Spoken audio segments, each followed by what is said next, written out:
Vamos elevar nosso pensamento a Deus. Obrigado, Jesus, mestre amado, por essa oportunidade maravilhosa de poder estar aqui mais uma vez, aqui no Sempac. Agradecemos pelas bênçãos de cada dia, pelo pão de cada dia, pelo ar, pela água, pelo alimento espiritual, pelo evangelho de amor e luz de Deus, tem nos mandado por meio de Jesus, pelo Consolador, pelas mensagens dos Espíritos missionários da luz, tem enviado para nós cada momento. Obrigado, Senhor, pelas boas assistências que temos. Permite, Senhor, que todos nós sejamos amparados, fortalecidos do bem. Pedindo favor de todo o nosso Sempac, todos os nossos irmãos daqui da região, Morada do Sol, todas as nossas mãezinhas aqui, as crianças, que os bons espíritos possam fazer uma visita a cada lar, levando assistência a cada família, que possa visitar cada família que sempre está participando das reuniões online, e mesmo aquelas que não puderam estar hoje aqui, sejam parados, todos os familiares sejam parados, tanto os encarnados como os desencarnados. Que a luz do Cristo brilhe nos nossos corações e que possamos, cada dia, nos melhorar um pouquinho, tirar proveito do ensinamento do Cristo para a gente, cada dia, ser um pouquinho melhor. Que sua paz, seu amor, sua luz seja com todos nós. Graças a Deus. Gratidão, Senhor, por tudo. Que assim seja. Graças a Deus. Passando a passar, então, a palavra, então, para o nosso irmão Odilon, que vai fazer uso da palavra para as reflexões do Evangelho. Com você, Odilon. Gratidão. Boa noite a todas, boa noite a todos. Muita paz nessa noite, que nós possamos fazer uma reflexão. O título é Apelo Cristão, que é o do capítulo 15 do livro No Mundo Maior. Estamos estudando esse livro aos sábados de manhã e justamente esse é o capítulo que nós estamos. Eu achei muito de acordo porque ele traz o relembrar da passagem do Cristo, considerando também a época da edição do livro, 1947, e que, observando as recomendações e as considerações feitas nesse capítulo, a gente percebe que tem muito a ver com o que nós estamos vivendo hoje, talvez até mais forte do que da época que foi a primeira edição do livro, né, de 1947. Trata-se, nós sabemos que a coleção André Luiz, né, que são 13 livros e 12 livros, esse livro é o número 5, e ele está numa incursão pelo plano espiritual e ele narra o que acontece lá. E nesse livro em especial trata-se da questão do cérebro e da mente, o estudo do cérebro e da mente. E no capítulo 15 ele já está terminando a semana, é uma semana, o livro todo é uma semana de incursão do André Luiz, junto à equipe liderada, né, pelo Calderaro, que é o nome do instrutor. Então está terminando a semana, que o livro tem 20 capítulos, o livro também está terminando. Ele convida então nesse capítulo algumas centenas de pessoas encarnadas que durante o sono físico eles se afastam do corpo e vão até o plano espiritual, e lá, né, nós sabemos que durante essas incursões, durante o sono, e que a gente tem algumas vagas lembranças dos acontecimentos através do sonho, acontecem muitas coisas, visita-se muitos lugares bons, lugares não tão bons assim, e nesse caso aí, era um convite que foi feito a algumas centenas de pessoas, católico, apostólico romano e evangélicos, que um espírito de uma escola superior, até aquela equipe que trabalha ali, um espírito por nome de Eusébio, ia orientar, ia fazer uma palestra a essas pessoas. E essas pessoas, elas foram escolhidas por ser alguns irmãos evangélicos e católicos, mas que eram menos dogmáticos, então eram um pouco mais liberais, né? Não eram aqueles irmãos tão voltados às ritualísticas, aos dogmas, né? Sabemos que o dogma é aquele comportamento, aquela ideia que tem dentro de uma ideologia, que para aquela ideologia ela é imutável. Então, mas eles tinham uma certa flexibilidade. André Luiz até estranhou a vida dessas pessoas, e Calderaro explicava para ele que se tratava de pessoas que têm o merecimento para isso, né? Então Deus não desconhece privilégios, dizia Calderaro, quer dizer, Deus não dá privilégios. A graça celestial que muitos citam é fruto do trabalho de cada um, da melhoria de cada um, né? Não é as confissões que se faz ao padre, ou as ritualísticas de adoração que fazem dentro das igrejas, que leva a Deus a conceder alguma coisa a um e outro, mas sim as obras, a mudança interior de cada um. Então Deus, para muitas pessoas encarnadas, dizia Calderaro, é como um ditador, né? Com dificuldade de manter-se no poder. Então, é aquele ditador que está sempre lutando com as trevas, com Lúcifer, com o diabo, né? Então, pedindo a contribuição dos verdadeiros adoradores, porque senão o diabo pode vencer aqui, acolá e tal. Não, Deus não é isso, né? Deus é soberano, poder, onisciente e tudo mais que nós já conhecemos. O Espiritismo, né, dizia Calderaro, ele é o que se aproxima mais do evangelismo, né, mais puro, né? Então ele tem uma compreensão melhor sobre as situações, mais rica, mais razoável e mais elevada da questão da situação cristã, né? Então diz ele, né, Jesus não busca, né, as personalidades, nem buscou na época que ele esteve aqui em passagem pela terra, personalidades intelectuais, insuflado de personalismo e tudo mais, né, mas sim aqueles que estavam envolvidos na energia divina, né, que fosse ignorante ou não, mas que tivesse dentro do coração o amor, o perdão. E ele mesmo demonstrou isso através do comportamento humilde, e mesmo quando foi sacrificado, né, torturado e tudo mais, ele usou o perdão, né, e não evocou críticas ou julgamentos ou qualquer outro tipo de comportamento que muitas vezes nós aqui temos diante de qualquer dificuldade. Então, ele acrescentou, então, que salvar alguém, né, muitas vezes a gente se equivoca no pedido de salvação. Parece os desafios, surgem em nós dificuldades, enfermidades ou outras coisas mais, e nós pedimos que nos tire aquela situação. E na verdade aquela situação muitas vezes são situações que nós devíamos até bendizer a Deus por aparecer, porque elas nos mostram rumos melhores nossa caminhada terrestre. São situações educativas que nós recebemos para poder avançar rumo à nossa própria redenção, à nossa própria construção.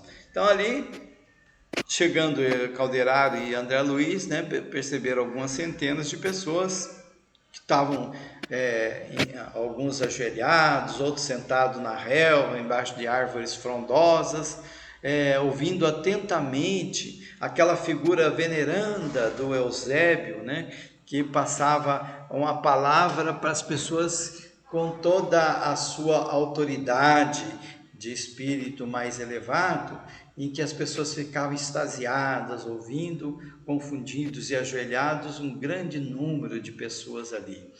Então ele dizia assim que a fé, o patrimônio da fé religiosa é um fator de equilíbrio no mundo, né? Então por isso então eles estavam sendo convocados, porque eles talvez fossem aqueles que mais se aproximassem à situação de repente, trazer o evangelismo a mais puro aqui, né? Então, era um convite para aquelas pessoas permanecessem no Evangelho do Cristo, né? E no início da conversa ele passou assim uma certa cobrança, né, nas pessoas, dizendo assim: o que vocês fizeram com o tesouro que Jesus deixou, né? Porque diante de uma situação de tanta incerteza, de tanta instabilidade que ameaçam as instituições de ordem e trabalho, o que fizeste, né? O que vocês fizeram com o cristianismo, né? Não fico assombrado, assustado diante de tantos acontecimentos em desequilíbrio, em desconformidade com o Evangelho do Cristo, né? Você acha que a paz exterior, sem a preparação do homem, ela se construirá? Então, cada um de nós necessitamos, né? Devemos construir a nossa paz, a paz interior, para que essa paz se espalhe e torne a paz do mundo.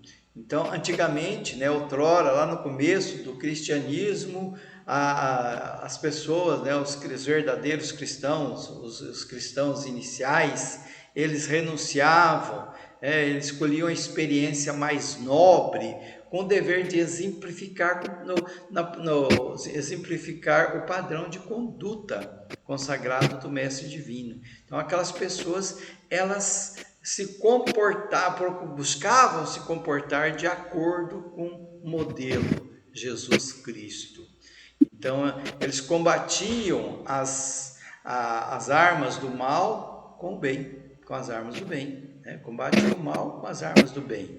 Então, o amor era que combatia o ódio, né? A segurança da vitória da luz contra as sombras. Então, eles levavam a paz contra a guerra. E ante o Estado romano, aquele Estado belicoso, corrupto, né, de sectários do Evangelho, os sectários do Evangelho não se expunham em polêmicas desgastantes, mordazes, não, eles não se impunham em personalismo dissolvente diante dessas situações. Eles honravam o nome do Senhor com um comportamento mais humilde, mais sublime. Sabiam perder as vantagens transitórias do mundo terreno para conquistar os tesouros do céu, que é o que Cristo falou na época, né? Então, sacrificavam-se uns pelos outros na demonstração daquele amor fraternal que Cristo exemplificou aqui. Eles repartiam os sofrimentos, multiplicavam as alegrias, os júbilos de seguir ao Cristo, e morria em testemunhos angustiosos, né? Lembremos das arenas, né? Dos gladiadores, de ser devorados pelas feras e tudo mais, para alcançar a vida eterna. Então, eles não tinham a espada, né, como símbolo de combate ao mal, e sim o amor, a tolerância, a humildade, a disciplina, né, no seguir o Jesus. E vocês, né, agora se referindo aos que estavam ouvindo ele, né, vocês que são convidados a ser os heróis anônimos para edificar as promessas do Cristo. E o que estão fazendo hoje, né, com a fé e a esperança que o Cristo trouxe? Então, onde estão colocados a fé viva, né, dos patriarcas que adquiriram a preço de sangue e de lágrimas o título de cristão, né? Então, o convite era esse. Construir, ele fala assim, vocês construíram entre vocês mesmos barreiras intransponíveis, né? Fala das questões, né, das religiões mesmo, que se tornaram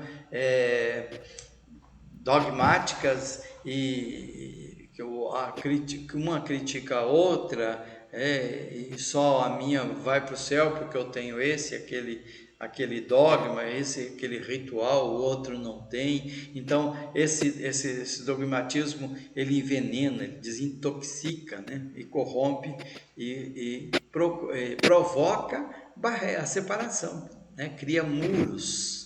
Então, são interpretação da moral cristã, da moral do Cristo, de forma muito estreita.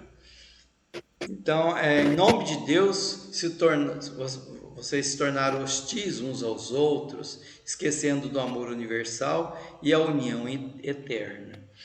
Então, corromperam a fonte de bênçãos do Evangelho, amaldiçoaram uns aos outros e nisso invocaram o nome de Jesus, né? Se dizem cristão fazendo coisas bizarras, coisas contrárias ao Evangelho de Cristo, ao próprio príncipe da paz, e que não hesitou, né, em oferecer a própria vida em favor do ideal da moral cristã.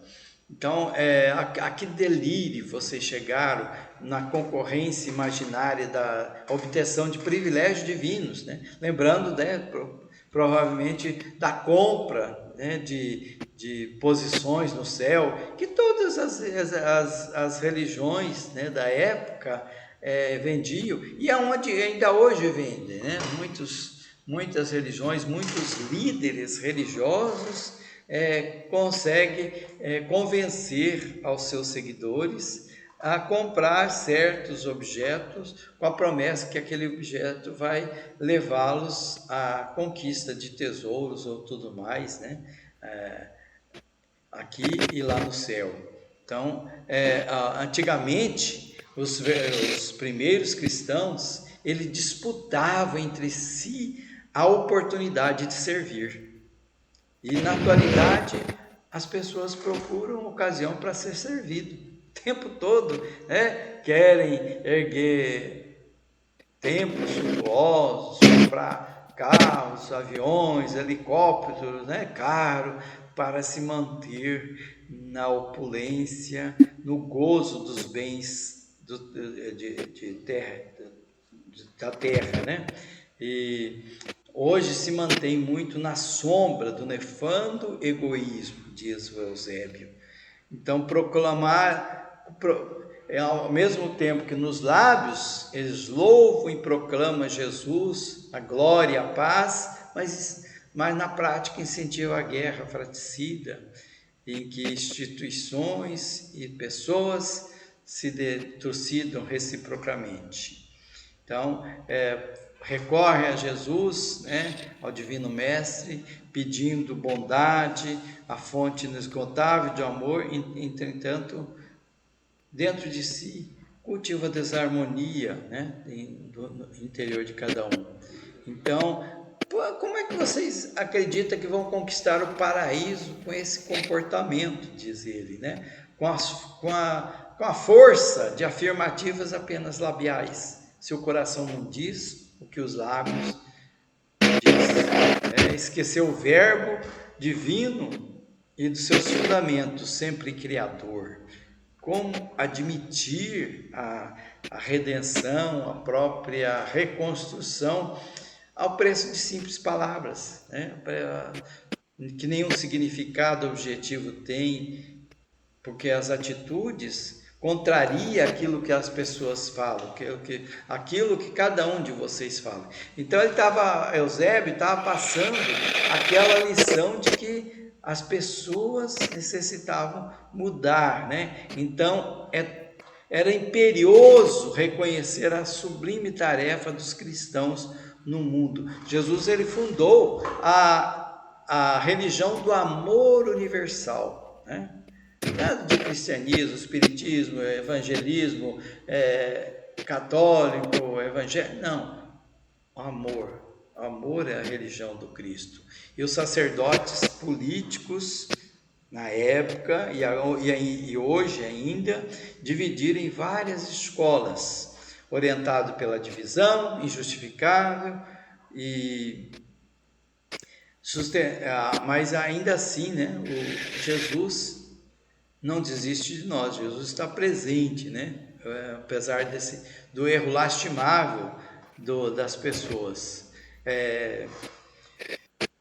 Vieram, né? E ao longo da história tem ainda vários missionários, né? Das verdades religiosas, mas as pessoas esquecem, né? Desconsidera a paternidade divina e muitas vezes optam, né? Pela opressão, optam pela tirania e ele chama as pessoas à responsabilidade por esses atos. Que o caminho do ser humano é santificação da terra. O Evangelho, quando analisado lá na sua origem, ele guarda a beleza do primeiro dia. Ele não, por mais que se faça, por mais que se diga, não se consegue tirar o brilho do amai-vos uns aos outros como eu vos ameis, porque Cristo nos trouxe o exemplo.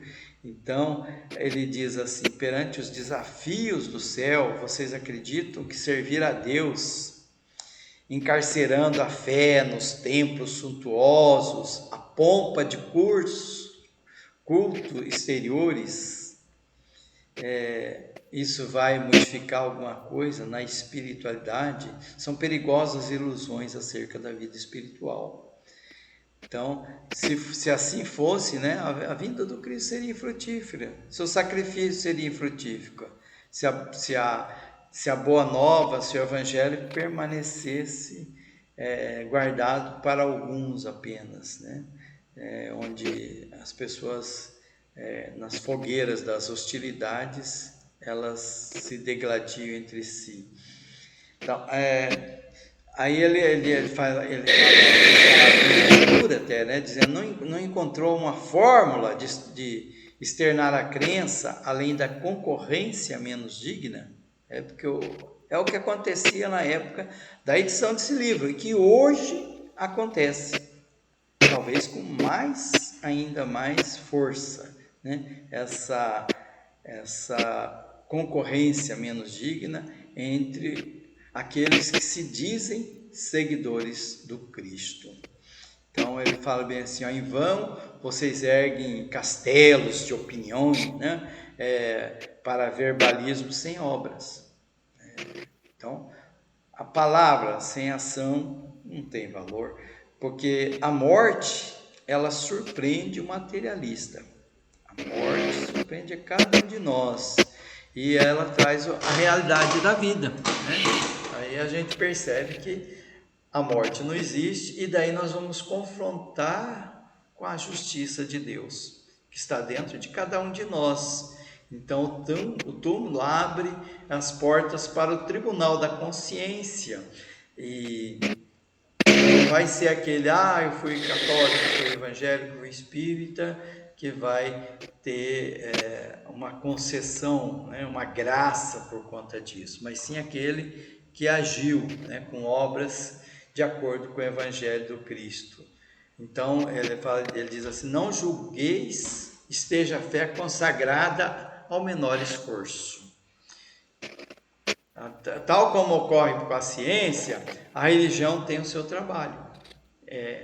Tem a sua função específica no mundo, a força equilibrante do pensamento, e todos os servidores, todos nós somos convidados a servir na harmonia da mente humana.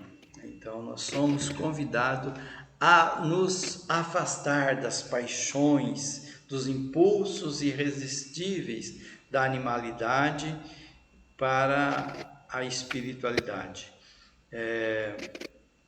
Jesus, quando ele esteve aqui na Terra, ele não se prendeu aos ensinamentos ao círculo de templos de pedra. Ele reverenciou em verdade os monumentos que recordassem lugares santos de oração consagrado a manifestações superiores do Espírito. Então, a consagração está no interior de cada um de nós, né? Ele não consagrou atitudes adorativas, ele viveu conquistando amigos para os reinos dos céus. Ele não impôs normas, não tem que rezar dessa ou daquela forma, orar ou fazer prece, né, como nós dizemos, ou ter liturgias, ou nada que a questão de liturgias ou dogmas ou adoração a certas imagens ou alguma coisa seja pecaminoso, não é isso. Mas pecaminoso é a falta de ação, é o frio da adoração, né? Adoração apenas com os lábios, que o coração não diz. Se a pessoa tem aquele comportamento dogmático, mas dentro do seu coração está a espiritualidade, tudo bem, né? A questão é que muitos de nós são apenas lábios, né? Estabelece normas rígidas de ação, mas não tem amor, não tem entendimento. Então, a fé, ele convida aqui a fé sincera, a boa vontade, ao bom ânimo, para trabalho edificante. E aí ele lembra algumas passagens, né? Por exemplo, a questão da Madalena, né? Ele não ficou discutindo com a Madalena sobre moralidade, dando lição de moral. Venha, me siga, né? E ela seguiu e fez um trabalho maravilhoso, né? Que nós todos já estudamos, já lemos. Na questão do Zaqueu também, ele abençoou já Zaqueu hoje, a espiritualidade vai chegar na sua casa, né? Eu vou cear contigo. Na questão da mulher samaritana, por exemplo, né? Ele também não fez discussões, né? Contendas inúteis, né? Porque se adora a Deus em Samaria, deveria ser em Jerusalém. Não, nada disso. Ele simplesmente convidou ela a beber a água pura, que dá vida eterna. Né? Então, Jesus ele deu o tempo todo exemplo, né, de amor e de união, né, e não de criação de ritos, né, e de separatistas. Conviveu com cegos, conviveu com leprosos, com loucos, com doentes de todos os matizes e exemplificou o convívio social baseado no amor, baseado na fraternidade mais pura e nos mais elevados estímulos à santificação. E por fim, como nós conhecemos, foi imolado na cruz, né? E quem que eram seus dois últimos companheiros? Dois últimos confessos, aos quais ele não hesitou em dirigir a palavra fraterna, inflamada de amor. Então Jesus, ele nos deu o exemplo, né? E nós, na prática, hoje, né? Eu falo nós enquanto religiosos, enquanto nos dizemos cristãos, nós corrompemos muitas vezes o Evangelho de Jesus, a palavra de Cristo, né? E invocamos muitas vezes o nome de Jesus para coisas contrárias, né, ao motivo da fé. Então, muitas vezes criando, né, fomentando fogueiras de ódio em prejuízo à solidariedade comum. E ele exemplificou até o supremo sacrifício, e nós ainda hoje buscamos denegrir a memória e difundir a discórdias em nome de Jesus. Então Eusébio falava essas palavras e tinha a atenção de todas aquelas pessoas, né, que ficavam meio que desconfortável, porque todos faziam parte da sociedade humana que muitas vezes agia em desacordo com o Evangelho de Jesus. Então, ele dizia que Deus, né, que Jesus não reclama, né, que as pessoas tenham essa fé labial, mas sim que ela tenha a fé do coração. Ele pede então que as pessoas ali, né, sejam fonte de luz, né? Não se limite a confiança no Altíssimo através de cerimoniais de culto externo. Não se limite a isso. Não quer dizer que isso é proibido, mas não se limite a isso. Vá além, né? Varrei a indiferença que enregela aquelas basílicas suntuosas, né? Vamos nos converter em verdadeiros irmãos uns dos outros. Vamos transformar a igreja num lar, lar da família cristã. Qualquer que seja a nossa interpretação, né? Jesus é muito claro, né, nos seus ensinamentos, e nós que muitas vezes interpretamos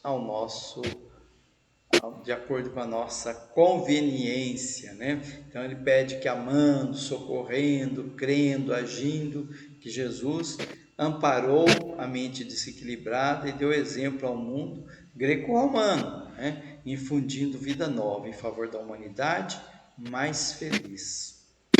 Assim, igualmente, cada um de nós, cada discípulo da fé redentora pode e deve comparar ao reerguimento de irmãos frágeis e vacilantes. Esse é o convite do Cristo através das palavras do Eusébio, né? Fugis aos, diz ele, né? Fugis ao farisaísmo dos tempos modernos. Olha como é real isso, né, para nossa época, né? Que recusa auxílio fraternal em nome do gênio satânico do cisma dogmático. Às vezes, em nome de dogmas, né, as pessoas deixam de se ajudar uns aos outros. Jesus nunca foi o pregador da desarmonia, do preconceito, da separação. Jamais endossou a vaidade petulante dos que falam, né? Dos lábios, através dos lábios se declaram puros. Ele manteve então o coração puro, né? E nós ainda temos dentro de nós o lodo do orgulho, do egoísmo, esse lodo fatal. Então ele diz assim: vamos nos mobilizar nossa confiança no todo misericordioso, dilatando-lhe o reino bendito da redenção. Aguardar o céu, menosprezando a terra, é uma obra de insensatez. Então aqueles que só vivem na adoração e não tem ação, são insensatos, né? São insensatos. Então o irmão, ele diz, eu achei essa frase assim de muita importância. Ele diz assim: o irmão caído é nossa carga preciosa. A dificuldade é nosso incentivo santo e a dor, nossa escola purificadora. Vale a pena repetir: o irmão caído é nossa carga preciosa. A dificuldade é nosso incentivo santo e a dor, nossa escola purificadora. Então abracemos-nos aos outros em nome de Jesus, que nos reformou a mente, né? E somente assim é possível atender ao convite de Jesus, né, que nos cabe, né, diante desse mundo periclitante, alucinado por ambições rasteiras, dominado pelo ódio, muitas vezes pela miséria, pelas guerras incessantes e aniquiladoras. Vamos buscar a harmonia em nome de Jesus Cristo, a fim de nos equilibrarmos na esfera carnal. Ele disse muito mais, mas o nosso tempo já está se findando, né? E no próximo sábado de manhã nós vamos continuar esse estudo nesse exato capítulo às 8 horas da manhã, né?